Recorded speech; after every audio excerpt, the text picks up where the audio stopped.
직업상담사 2급 초단기 합격 비법 1차 시험 합격만을 목표로 제작된 내용입니다. CBT 보고문제 출제 내용을 추가로 반영해서 업데이트했습니다. 관련 자료나 링크는 동영상 아래에 정보창과 고정 댓글에 넣어두겠습니다. 도움이 되셨다면 좋아요, 구독 부탁합니다. 인지적 정보 처리 이론입니다. 결국 진로 선택도요, 알고 보면 머리 쓰는 행위, 인지적 행위라는 겁니다. 그래서 인지적이라는 말이 들어가 있고요. 학습을 통해서 문제 해결 능력, 즉 개인의 처리 능력을 발전시키면, 정보 처리 능력을 발전시키면 진로 문제를 훨씬 더 잘 해결해낸다라는 뜻입니다. 그래서 이 두 개, 인지적이다, 정보 처리 능력을 발전시키면 된다. 이 두 개를 합쳤다고 보시면 돼요. 그래서 인지적 정보 처리 이론이 라고 보시면 됩니다. 자, 첫 번째 포인트요. 인지적 정보 처리 이론의 첫 번째 포인트는 진로 선택이 바로 인지적인 행위 플러스 정의적, 정서적 행위라는 거예요. 즉, 우리 요즘 말로 쉽게 표현하면 머리와 가슴 속 사이 어딘가에 진로 선택이 있다 이런 뜻이에요. 머리, 인지적 행위고요. 정서적, 가슴의 문제죠. 요 사이 어딘가에 상호작용에 의해서 진로 선택을 한다라는 겁니다. 자, 대표적 오답이요. 정서적인 과정 포함되지 않는다. 오답입니다. 정서적 과정 포함됩니다. 자, 진로 선택은 첫 번째 인지적 과정이에요. 그러니까 결과적으로 이 직업 해결 능력은 인지적 기능에 따라서 달라진다. 인지력이 높으면요, 직업 문제 해결 훨씬 더 잘할 수 있다. 이런 뜻이에요. 당연히 기억력을 요구하는 문제이기도 하고요. 자신의 욕구가 무엇인지 알 수 있도록, 인지할 수 있도록 돕는 게 굉장히 중요합니다. 정보 처리 능력이 올라가면 문제 해결 능력, 의사결정 기술도 다 똑같이 강화됩니다. 다시 진로 선택은 인지적 과정입니다. 인지적 과정의 가장 핵심 단어를 꼽으라면 바로 문제 해결 활동이다. 진로 선택은 문제 해결 활동이다. 이렇게 보시면 돼요. 여기서 가장 중요한 단어 바로 문제 해결 활동이다 라고 보는 겁니다. 즉 어떤 사람한테 학습 기회를 제공하면요, 이 학습 기회는 개인의 처리 능력을, 정보 처리 능력을 발전시키고요. 발전된 정보 처리 능력은 직업 문제 해결과 의사결정 기술을 강화시키죠. 다시 학습은 정보 처리 능력을 키우고 정보 처리 능력은 의사결정 기술을 강화시킵니다. 이게 인지적 정보 처리 이론의 가장 핵심 부분이에요. 진로 성숙, 진로 문제는 결국 자신의 정보 처리 능력에 의존하죠. 자신의 능력에 의존하지 않는다. 대표적인 오답입니다. 최종 목표는 문제의 해결자이고요. 의사결정자인 내담자의 잠재력을 증진시키는 것, 그게 바로 인지적 정보 처리 이론의 핵심 목표입니다. 패터슨이 말하는 인지적 정보 처리 과정, CASVE, 이거 사실 여기 말고도 굉장히 많이 쓰이기 때문에 한 번씩 기억해 두는 게 좋습니다. CASV이고요. C는 커뮤니케이션, 의사소통, A는 분석, S는 종합, V는 가치고요. E는 집행입니다. 이 중에서 우리가 1차 시험 대비해서 꼭 기억해야 되는 단어, 자, 첫 번째는요, 의사소통, C로 시작한다, 의사소통으로 시작한다, 이게 가장 중요하고요. 나머지는 A가 분석, S는 종합, V는 가치, E는 실행, C는 의사소통이다. 요 내용만 좀 기억을 하고 있으면 됩니다. 듣고 계신 강의는 직업상담사 2급 초단기 합격 비법의 핵심 이론 파트입니다. 교재에는 2002년부터 지금까지 20여 년간의 모든 문제를 분석해서 2200여 개의 필요한 모든 문제를 주제별로 모았습니다. 이론서와 문제집을 한 권으로 완성한 문제 기반 학습지입니다. 이 한 권만으로도 완벽한 수험 준비가 될 수 있도록 했습니다. 동영상 아래 댓글에 구매 링크를 넣어드렸습니다. 반두라의 사회인지적 진로 이론입니다. 내가 있고요. 나를 둘러싼 환경이 있고요. 그 두 개를 연결해 주는 행동이 있어요. 요 세 가지가 삼축 호혜성입니다. 더 정확하게는 삼축 호혜성 인과적 모형, 삼축 호혜성 인과적 모델이라고 부릅니다. 그리고 요 세 가지를 흔들 수 있는 세 가지의 변수가 있어요. 여기서는 변수라고 표현하지 않고요. 변인이라고 표현하고요. 이 세 가지 변수, 즉 세 가지 중심적인 변인이라고 표현을 합니다.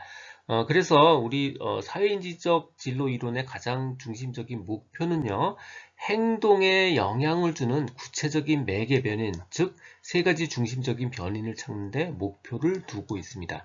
첫 번째, 삼축 호혜성 인과적 모형이요. 세 가지라고 그랬죠. 개인이요. 두 번째, 상황, 즉 환경이요. 마지막 행동.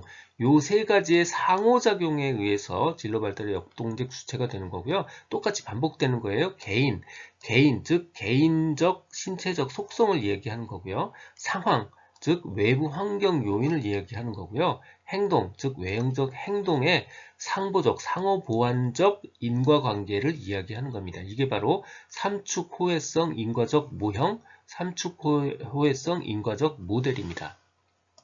반두라의 사회인지적 진로 이론에서 삼축 호혜성 모델을 흔들 수 있는 가장 큰 세 가지 중심적인 변인, 세 가지 중심적인 변수, 바로 개인적 목표, 결과에 대한 기대예요. 결과 기대값, 성과에 대한 기대값, 그리고 마지막으로 자기 효능감입니다. 나머지 요 이야기들은 요 세 가지 이야기들이 반복되는 거예요. 성과에 대한 기대, 결과 기대값이겠죠. 그리고 개인 목표에 대해서 다루고요.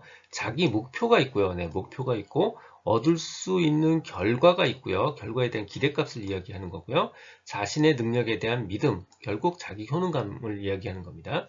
진로 발달과 선택에서 진로, 목표죠. 목표에 관련된 자신에 대한 평가와 믿음, 즉 자기 효능감이죠. 자기 효능감을 강조하고 있습니다.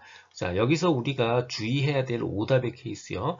성과 기대, 결과의 기대값이지 결과값 그 자체가 아니에요. 그래서 오답입니다.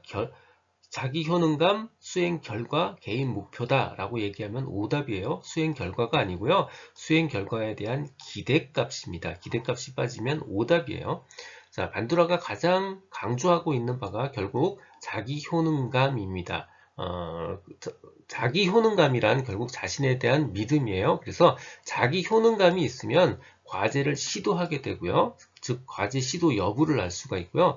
과제를 어떻게 수행하는지를 자기 효능감이 결정하는 거예요. 그래서 자기 효능감을 진로 발달의 중요한 개인적 결정 요인으로 가정하고 있습니다. 또 한 가지요. 반두라는 성과 문화적 이슈에 대해서 민감하게 다룬 이력이 있어요. 요거 같이 한꺼번에 좀 기억을 해두시고요. 자, 마지막으로 자기 효능감에 영향을 미치는 요인 생각해보면 비슷해요. 자, 예를 들어서 우리가 상을 많이 받았다든가 하는 그런 긍정적인 성취 경험들, 이게 자기 효능감을 당연히 키우죠. 두 번째는 내가 직접 하지 않았지만 동영상을 본다든가 주변 사람들이 많은 성공 경험이 있어요. 그러면 자기 효능감이 커집니다. 그래서 내담자와 비슷한 인물이나 비디오 테이프를 보여주는 간접 경험 혹은 대리 경험, 마지막으로 사회적 설득, 즉 주변 사람들이 그 사람들이 장점을 강조하기도 하고 격려해주기도 하면 자기 효능감이 올라갑니다. 성취 경험, 간접 경험, 사회적 설득, 이 세 가지가 자기 효능감에 영향을 미치는 요인입니다. 자기 감찰이요. 영어로 셀프 모니터링입니다. 그러니까 스스로를 모니터링 하는 거예요. 자신의 생각이나 감정, 신체 반응, 행동 같은 것들을 스스로 인식할 수 있도록 돕는 거예요. 그러니까 어떤 문제, 행동 같은 게 있었을 때 그 문제를 일으키는 선행 요인이나 결과 관계 같은 것들을 스스로 찾는데, 스스로 확인하는 데 사용하는 거죠. 주로 행동 치료 같은 데서 사용이 됩니다. 가치 중심적 진로 접근입니다. 원래 가치 중심적 진로 접근의 가장 중요한 거는요, 흥미보다 가치가 행동 역할을 합리화하는데 가장 강력한 결정 요인이다. 사실 이게 가장 중요한 말이에요. 나머지는 가치의 특징들이에요. 뭐 예를 들어서 개인이 우선권을 부여하는 가치는 몇 개 안 된다.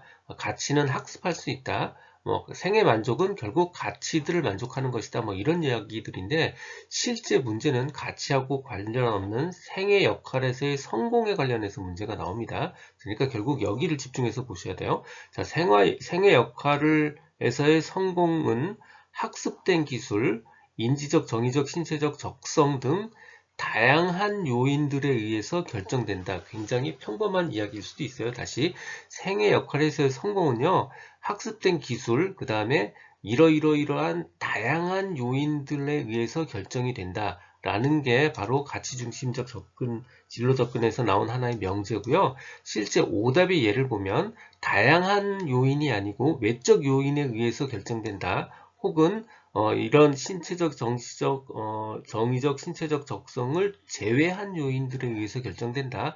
이런 이상한 이야기를 가지고 오답을 유도합니다. 요건 오답이고요. 나머지 다양한 요인들에서 결정된다. 이게 실제 가치중심적 진로 접근에서 나오는 명제입니다. 그래서 요 문장 집중하시는 게 가장 중요합니다. 이 내용은 블로그와 전자책에 동일하게 그대로 있습니다. 도움이 되셨다면 좋아요, 구독 부탁드립니다. 지금까지 라디캠지기 꾸벅이 박종규였습니다. 감사합니다.